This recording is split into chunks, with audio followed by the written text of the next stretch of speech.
banyaknya kekurangan di dalam menyambut biasanya masyarakat. Bahkan ini sebelumnya sebenarnya belum mampu, tetapi karena hajat yang begitu kuat untuk mendatangkan beliau Habib Muhammad dan Habib Muhammad di tempat ini, maka Guru pribadi mengucapkan ribuan terima kasih kepada jamaah yang sebelumnya bekerja keras untuk menyelesaikan bangunan ini hingga malam hari ini tamu mulia kita bisa duduk di tempat ini. Alhamdulillah. Tidak panjang dan lebar, satu kerinduan yang begitu dalam, mudah-mudahan dapat berkurang sedikit setelah kita bertemu di tempat ini dan mendengarkan kalam beliau. Mudah-mudahan di tempat ini kita dapatkan beberapa ilmu yang bermanfaat dari mau'izah hasanah beliau sebelum beliau melanjutkan perjalanan dakwah beliau malam kali ini ke Kupang.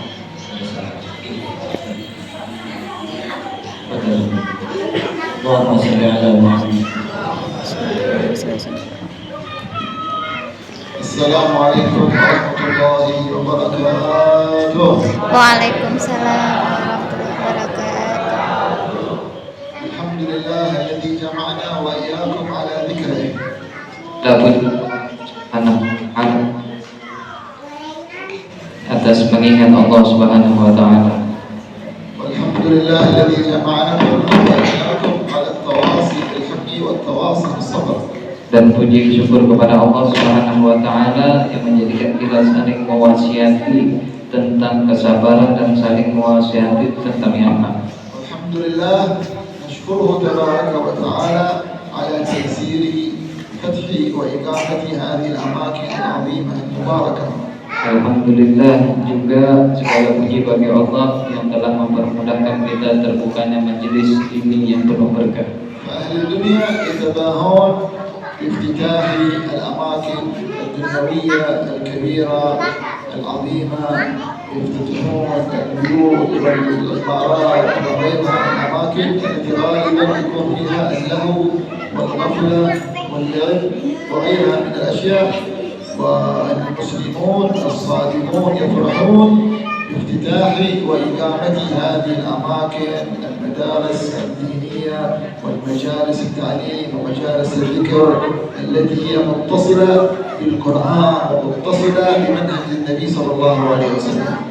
Orang-orang ahli dunia mereka berbangga-bangga dengan membangun gedung-gedung mereka, membangun istana-istana mereka, yang mana kebiasaannya di situ adalah kelalaian kepada Allah, membangun tempat permainan dan seterusnya. Mereka berbangga-bangga, dan kita juga harus bangga dengan membangun tempat majelis zikir, tempat majelis ta'lim, tempat untuk baca Al-Quran. هذه الأماكن متصلة بالله. Dan tempat ini bersambung, tempat seperti ini bersambung dengan Allah Subhanahu wa taala. وهو الذي أذن بإقامتها، قال تعالى في بيوت أذن الله أن ترفع. قال أهل التفسير لم يقل الله هذه البيوت ليست المساجد، لم يقل في مساجد، في بيوت يدخل فيها المساجد، يدخل فيها المصليات، يدخل فيها مساجد مجالس التعليم، يدخل فيها المعاهد، يدخل فيها بيوت الصالحين، بيوتهم العادية، بيوتهم وأسرهم أولادهم، لكنها بيوت فيها محافظة، بيوت فيها شرع الله، بيوت فيها يعظم الحق، بيوت ليس فيها شيء من الحرام. ولهذا جاء التعبير في القرآن بلفظة البيوت، لم يقل المساجد. لو قال في مساجد لاقتصر على المسجد، لكن في بيوت هذا يدخل فيها المسجد والمصلى والبيت الصالحين، مجالس التعليم، مجالس الذكر، مجالس الخير، وكل مكان فيه خير يدخل في هذه الآية في بيوت أذن الله أن ترفع. معنى أذن الله، الله الذي أذن، الله الذي وفق، الله الذي يسر، هو الله سبحانه وتعالى. Dan terdirinya tempat seperti ini atas izin Allah Subhanahu wa taala. Sebagaimana firman Allah Subhanahu wa taala di dalam ayat suci Al-Qur'an, "Fi buyutin adillallah an turfa", di rumah-rumah yang diizinkan oleh Allah Subhanahu wa taala untuk terbangunnya rumah. Di dalam kalimat ayat ini yang dimaksud bukan masjid, tapi yang dimaksud adalah suatu rumah yang di situ dibuat untuk ta'lim, di situ dibuat untuk zikir, di situ dibuat untuk sesuatu yang bermanfaat.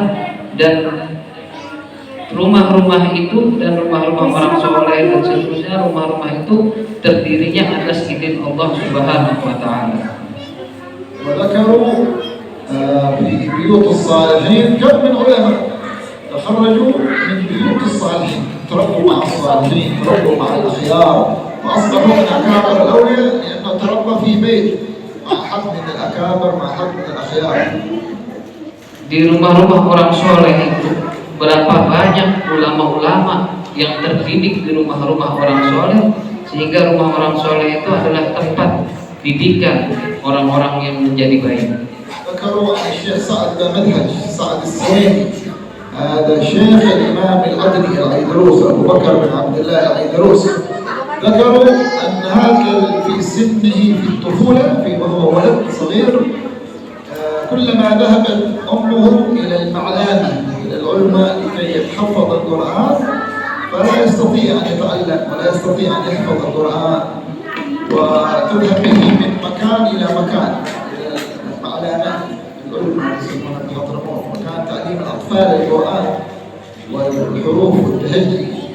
فابنها هذا ما استطاع أن يتحفظ في البيوت العلامات هذه، فجاءت به إلى سيدنا عبد الرحمن السقاف وجاءت تبكي، فقالت: يا شيخ يا عبد الرحمن السقاف، هذا ابني كلما ذهبت به إلى العلامة ما يتحفظ القرآن، ما يستطيع يحفظ القرآن ولا يستطيع ولا يصبر على التعلم.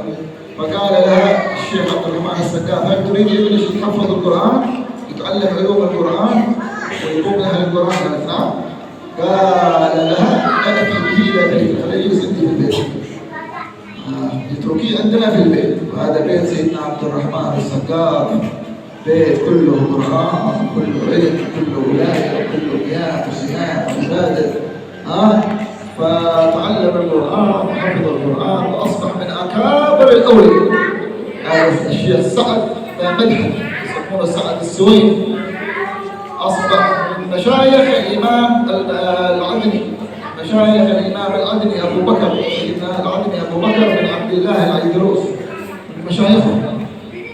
لما يقول أبو بكر المشهور يقولون حكايته سيدنا العدني عند وفاته يقول تلاميذه: شوفوا في هذا الدولاب صندوق، هذا الصندوق ايش في الصندوق؟ هذا صندوق فيه شيء داخل مطوي، الخرقة خضراء، داخل الخرقة خضراء ايش؟ قال: هذا نعال شيخي سعد السويني، نعال الشيخ سعد، هذا الذي كان ما يحفظ القرآن وتربى في بيت عبد الرحمن السقاف وبيت في أولاد السقاف، وأصبح من مشايخ أحفاد السقاف. أبو بكر هذا سيدنا أبو بكر العيدروس، أبو بكر بن عبد الله من أبو بكر بن عبد الرحمن السقاف. الشاهد شوفوا البيوت كيف، بيوت الصالحين. شاهد هذه القصة، بيوت الصالحين تربي. هذه المجالس وبيوت الصالحين والمساجد كلها من أجل التربية الصالحة، المقصود منها التربية، نتربى بها.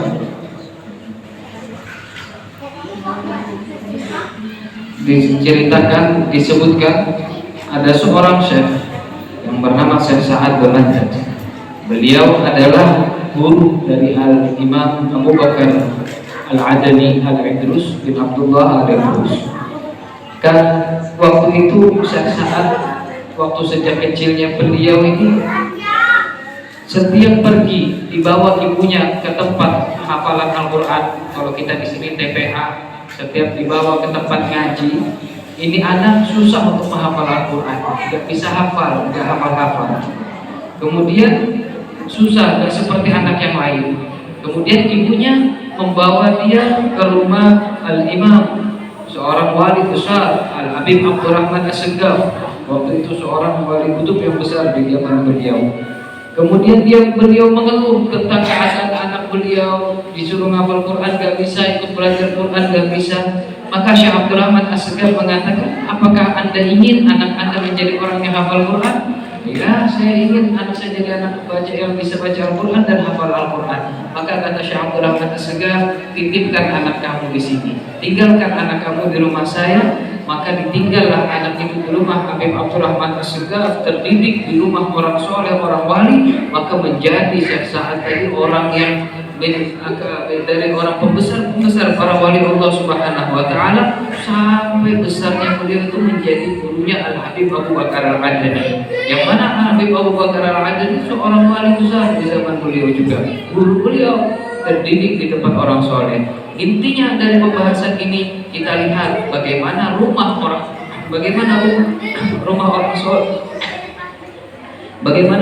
soleh bisa mengubah seseorang menjadi orang yang luar biasa. Bahkan Syekh Habib Abu Bakar Al-Adani, beliau menyimpan satu kotak yang di situ dibagus, dijaga, dihiasi itu kotak. Ketika di akhir hayat beliau mengatakan, lihat kata beliau itu kotak. Kenapa saya jaga, saya muliakan, saya perbagusi itu kotak? Karena di dalam kotak itu ada sendal guru saya.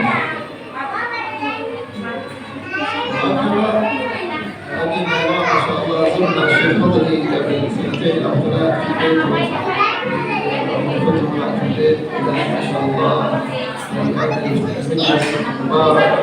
وهذه المجالس فيها نفعها في الدنيا ونفعها عظيم في الاخره. Alhamdulillah, beberapa tahun yang lalu kita datang ke rumah Ustaz Fadri yang lama.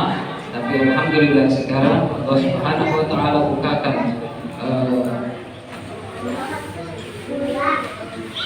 alhamdulillah ala taysir iftitah hadha al-makan, dipermudah untuk membuka tempat ini. Alhamdulillah. Wa nas'alullah ibarak lil jami' insyaallah wa man tasaddaq wa man saham fi imarat hadhihi al-amakin fa innaha as-sadaqat al-jariyah. Dan alhamdulillah juga bagi orang yang bersedekah atau membantu pembangunan seperti ini adalah sedekah jariyah. وهذه المجالس إذا أخلصنا النية لله مع التقوى، إخلاص النية لله مع التقوى، إعلامها الكبير وأعلامها في السماوات كالعلا ويوم القيامة.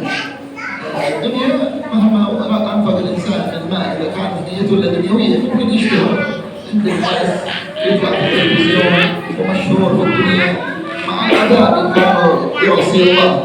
لكن هذه الأماكن إذا أخلصنا النية لله مع ملازمة تقوى الله، هذه مشهورة في السماوات العلى، تذكر في حضرة الله.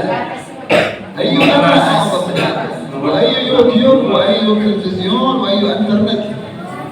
من هذا في السماوات في حضرة الله؟ يقول الإمام الحبشي من اشتهر في العلا. من أين ما يشتهر؟ هذا شهرة في العلا في السماوات.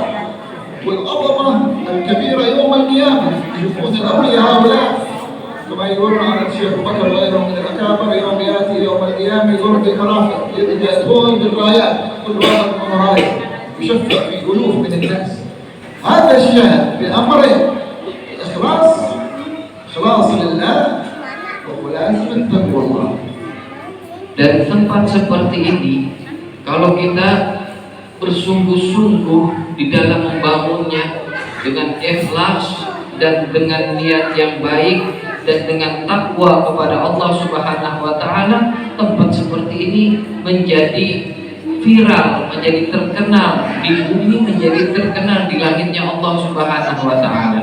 Bukan hanya terkenal di internet, bukan hanya terkenal di media sosial atau di dunia, tapi kalau tempat ini dibangun betul-betul ikhlas takwa kepada Allah Subhanahu wa Ta'ala, akan diumumkan oleh Allah Subhanahu wa Ta'ala di langit, di tempat yang lebih hebat.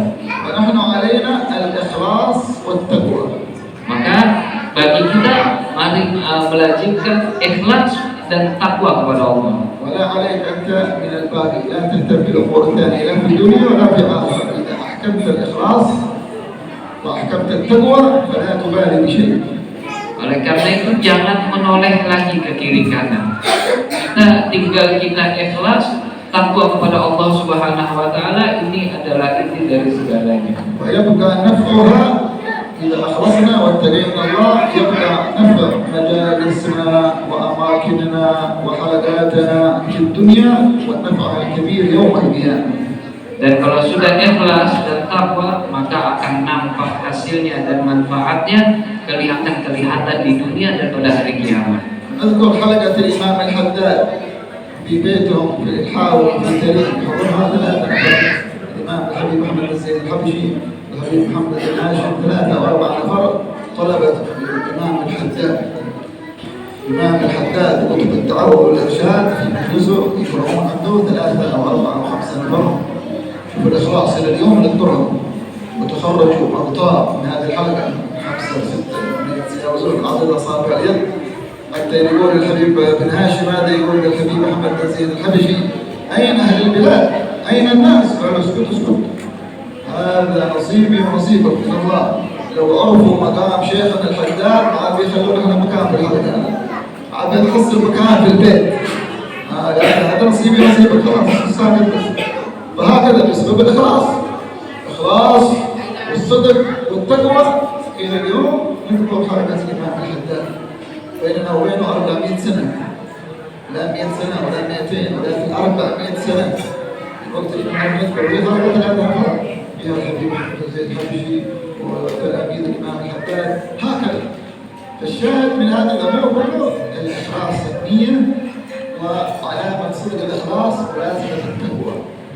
فهناك ترابط بين الإخلاص، فلا إخلاص صادق بدون تقوى، ولا تكون تقوى بدون إخلاص. فلا بد من الإخلاص لله ويذكر الإخلاص تقوى الله. Kita mengenal satu rumah yang penuh berkah, yaitu tempat halaqah, tempat belajarnya Imam Habib Abdullah bin Ali Al-Haddad. Beliau seorang wali besar ilmu irsyad dan dakwah. Al-Habib Abdullah Al-Haddad dulu yang belajar di rumah beliau itu, di tempat beliau, di majelis beliau di Hawi itu hanya beberapa orang saja, 3 atau 4 orang, di antaranya Habib Ahmad bin Zaid Al-Habsyi, Habib Ahmad bin Hazim, dan beliau itu hanya bertiga atau 4 saja. Padahal beliau ini adalah Habib Abdullah Al-Haddad, muridnya nggak banyak waktu itu, sedikit. Maka anak-anak santri beliau yang 3-4 orang ini berbincang, mana orang-orang, kenapa orang-orang nggak datang, nggak belajar ketemu sama Habib Abdullah Al-Haddad, padahal kan dulu kita itu orang alim, orang besar. Maka dari mereka mengatakan, diam, jangan rame-rame. Nanti kalau orang-orang tahu siapa Habib Abdullah Al-Haddad, kita nggak dapat jadwal lagi duduk seperti ini sama beliau. So, kita lihat bagaimana rumah Habib Abdullah Al-Haddad yang didirikan dengan ikhlas, halaqah yang didirikan dengan ikhlas dan takwa kepada Allah Subhanahu wa taala, sampai hari ini masih dikenang. Sampai saat ini kita masih menceritakan cerita tentang halaqah tersebut. Padahal antara kita dengan Habib Abdullah Al-Haddad sudah 400 tahun lamanya, tapi sampai hari ini masih dikenang karena beliau membangun itu halaqah dengan ikhlas dan takwa kepada Allah. Dan tanda orang takwa itu ikhlas, tanda orang ikhlas itu alamatnya, tandanya adalah takwa kepada Allah Subhanahu wa taala. كنا مع شيخنا الحبيب عمر في رباط المصطفى في الشهر، أول ما افتتح إعادة افتتاح الرباط كان الحبيب يمسك حلقة واحدة في الرباط، رباط كبير فيه غرف كثيرة ومصلى وغيرها من الساحات، ولا الناس مقبلين قليل مقبلين على العلم في بداية افتتاح الرباط. كانت حلقة واحدة بس، حلقة واحدة، ولكن شوف الثبات، كيف الثبات والإخلاص والتقوى والمتابعة للنبي صلى الله عليه وسلم. انظر اليوم نريد كم تجالس على هذه المرة، والحلقات والمجالس وجاء مصطفى والعالم واشتهر هنا وهنا وأقبلت الناس. الشاهد الثبات على الكريم، على أهم شيء الإخلاص والتقوى لله سبحانه وتعالى. Beliau juga menceritakan, kata beliau, dulu di awal beliau sama-sama dengan Habib Umar dulu di kota Syekh. Habib Umar membangun satu bangunan yang besar, banyak kamarnya, banyak aulanya, Tapi waktu itu yang belajar yang digunakan hanya satu ruangan saja, hanya satu ruangan. Sedikit orang yang belajar sama Habib Umar waktu itu. Banyak orang-orang yang belum menerima, banyak orang-orang yang belum tahu. Akan tetapi karena Habib Umar istiqomah beliau dan tetap kokohnya niat beliau tersebut, ikhlasnya niat beliau dan takwa kepada Allah dan selalu mengikuti jejak Nabi Muhammad SAW, sampai hari ini tempat itu menjadi tempat yang penuh, yang diterima oleh orang banyak. هذا هو الأساس. نسأل الله يرزقنا وإياكم الإخلاص والتقوى إن شاء الله. Dan ini adalah inti dan fondasi, mudah-mudahan Allah jadikan kita orang yang ikhlas. والاستمرار. أسسنا حلقة أو مجلس نستمر عليه، ولو حضروا إليه من الناس نستمر لأننا نتعامل مع الله الذي ينظر إلينا، الذي يعلمنا والذي يرى قلوبنا، نتعامل معه سبحانه وتعالى. لا نبالي بمن أقبل وهو بمن أعرض، نتعامل مع الله ونخلص نيتنا لله. Dan mendirikan majelis, jangan kita peduli sedikit atau banyak orang yang datang, ada orang menerima atau ada orang menolak. Maka yang penting kita membangun ini karena Allah. Jadi kita tidak mempedulikan ada orang yang datang atau ada orang yang enggak. Yang penting kita tetapkan diri kita ikhlas karena Allah Subhanahu wa taala. هذه المجالس عندما تعبد تقوم بالإخلاص والنية ينفع الله بها أقوام ينتفعون بها، بل يذكر الأمر أقوام حتى يسلمون ببركة إقامة مجلس في إندونيسيا بالإخلاص، يسلمون ناس في أمريكا، يسلمون ناس في فرنسا، في أوروبا، يدخلون في الإسلام ببركة مجلس عبد بإخلاص لله. يرحم الله أقوام كفار ببركة هذا المجلس الذي صعد من الأرض نوره، لأن الحاضرين فيه أهل قلوب، أهل صدق، أهل إخلاص. Dan kalau sudah tempat seperti ini yang penting didirikan dengan ikhlas dan takwa kepada Allah Subhanahu wa taala, akan memberi manfaat kepada aqwam, kepada orang-orang banyak. Orang-orang yang tidak peduli bahkan akan mendapatkan manfaatnya. Bahkan Habib Umar pernah menyebutkan keberkahan majelis-majelis yang ada di Indonesia yang didirikan dengan ikhlas dan takwa kepada Allah, yang dihadiri oleh orang-orang ahli hati, mereka memberikan manfaat. Majelisnya ada di Indonesia, memberikan manfaat di Amerika. Banyak orang yang masuk Islam, memeluk agama Islam di Amerika dan di luar negeri berkat majelis-majelis yang ada di Indonesia. وتجديد هذه الأماكن وكثرتها واتساعها وإقامتها هذا علامة تجديد الدين. تجديد الدين، يتجدد الدين بتجدد القلوب، يتجدد الإيمان في القلوب. ما معنى تجديد الدين؟ يتجدد الإيمان في القلوب، يقوى الإيمان. فتجديد هذه الأماكن وإقامة المجالس والمعاهد على طريق الحق ومجالس التعليم ومجالس الذكر، هذا من علامات تجديد الله لدينه في آخر الزمان. Dan terupdate-nya tempat-tempat seperti ini, diperbaharuinya tempat-tempat majelis, tempat-tempat ibadah, ini adalah sebuah tanda pembaharuan terhadap keimanan, keislaman Allah, keagamaan Allah Subhanahu wa taala. Pembaharuan, pengupdatean agama Allah Subhanahu wa taala dengan memperbaharui tempat-tempat yang tempat-tempat majelis seperti ini. وهذه نصرة الدين، إقامة المجالس والخدمة فيها بجميع أنواع الخدمة. الذي يعلم هذا يخدم الدين بعلمه، الذي ينفق يخدم الدين بماله، الذي ينشد يخدم الدين بالنشيد، بالصوت الحسن والكلام الطيب، كلام الصالحين، على الأدب وعلى الحشمة وعلى الاحترام وعلى السكينة وعلى الوقار. الذي يخدم الطار ويمسك الآلة المباحة هذه على منهج الله ورسوله، ليس فيها شيء مخالف للشرع. كلنا نخدم وننصر الدين، كلنا في مجاله خدمة للدين الله. Dan tempat seperti ini menjadi ajang untuk menolong agama Allah atau berkhidmat untuk agama Allah Subhanahu wa taala. Di tempat seperti ini ada yang suaranya bagus, berkhidmat dengan suaranya, ada yang berhadir, ada juga yang hadir, ada yang berkhidmat. Intinya pada tempat seperti ini adalah tempat untuk berkhidmat di agama Allah Subhanahu wa taala, yang punya suara dengan suaranya, dengan suara penuh. Yang penting jangan ada sesuatu yang melanggar syariat Allah Subhanahu wa taala. ونسأل الله يجعلنا من أنصاره وأنصار نبيه إن شاء الله. Mudah-mudahan kita dijadikan para penolong agama Allah dan Rasulnya. يرزقنا وإياكم النيات الصالحة. Mudah-mudahan Allah berikan kita niat yang soleh. ويثبتنا على التقوى ظاهرا وباطنا. Dan Allah tetapkan kita dalam ketakwaan zahir batin. بارك يا أولى الحاضرين والحاضرات والطلبة والطالبات والقائمين على هذه المجالس في هذه البلاد. اجعلنا وإياهم من أهل الإخلاص وأهل التقوى إن شاء الله. Mudah-mudahan Allah Subhanahu wa taala memberkahi para hadirin semua, hadirin semua, dan Allah Subhanahu wa taala jadikan kita orang yang takwa kepada Allah. اللهم احفظنا يا رب العالمين ويسر امورنا واشرح صدورنا وتب علينا توبة نصوحا سكن بها قلبا وجسما وروحا.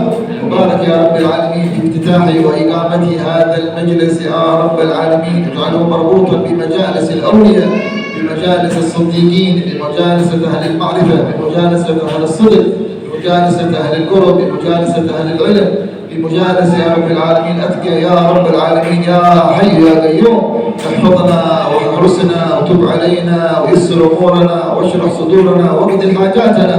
اللهم اخلع علينا خلعة التوبة وخلعة الإنابة وخلعة الصدق وخلعة الإخلاص وخلعة التقوى. اللهم ألبسنا لباس التقوى الذي قلت فيه ولباس التقوى ذلك خير. اللهم ألبسنا لباس التقوى وألبسنا لباس المعرفة وألبسنا لباس الاستقامة وألبسنا لباس القرب وألبسنا لباس الذكر وألبسنا لباس الطاعة.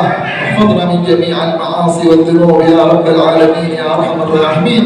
بارك في إقامة هذا المجلس وفتح هذا المجلس واجعله مجلسا مباركا مأمورا حسا ومعنى ظاهرا وباطنا إلى يوم القيامة يا رب العالمين.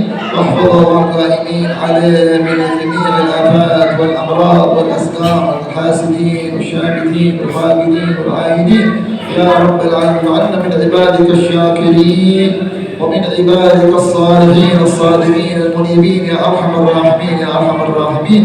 وصلى الله على سيدنا محمد وآله وصحبه وسلم والحمد لله رب العالمين.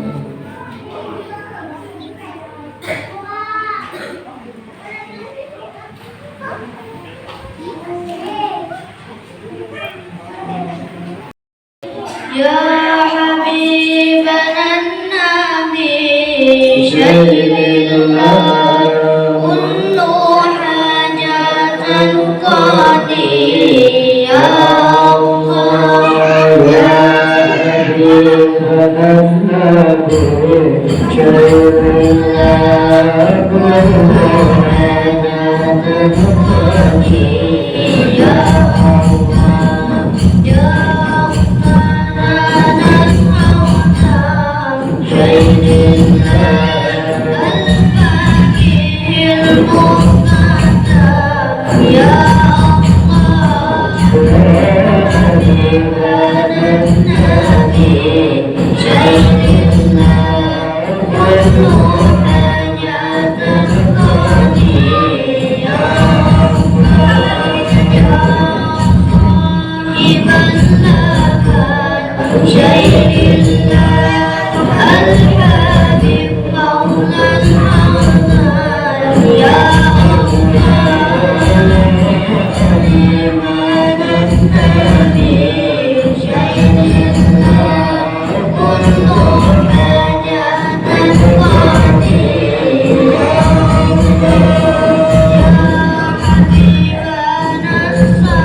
صل وسلم على محمد